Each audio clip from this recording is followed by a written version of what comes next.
One of the things that's often said to me as a teacher who's passionate about history is, oh, kids are not interested in that stuff. But often I think it's that some adults are not, and they often don't know how to make it interesting for kids. If it connects to either their personal history or the history of the area they're in. I can give an example of a school I was teaching at that had an earlier history with some farmhouses and things, but it was a very small community. Some of those houses and things were still there. And I did some research on the convicts who'd been there and was able to work out with all the children which farm their house had been on.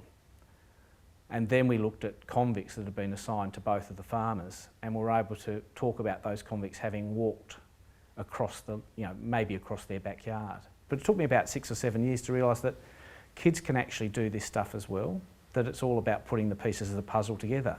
My sons range between the ages of 19 and 27.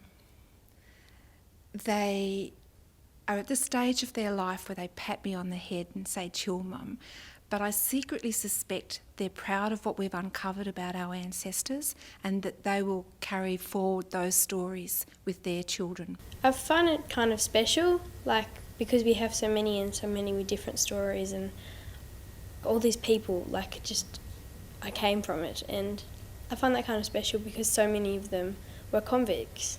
It would be very embarrassing if your mother or your grandmother had hit people over the head with bottles, but fortunately, when it's your great-great-grandmother, it's far enough back to be interesting and not impact directly on you yourself. I think it's important that you look at where you can connect, and it's not doing it the same way every time. I actually ran into one of the teachers and she said, "That stuff you told me about researching soldiers, I did it with my boys who were all pretty much refugees. They'd come to Australia as refugees in very recent years, had no real connection to that area, but they lived in houses in the area.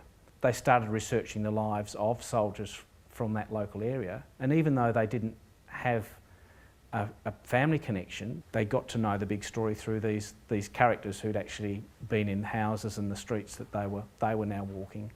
I think it's really important for them to understand, for students to have an understanding of this part of our history, and to use it to reflect on, like I was talking about before, like the children now that are coming on the refugee boats, or the people that are coming on the refugee boats, or what it's like to be in prison. Have those people got no hope?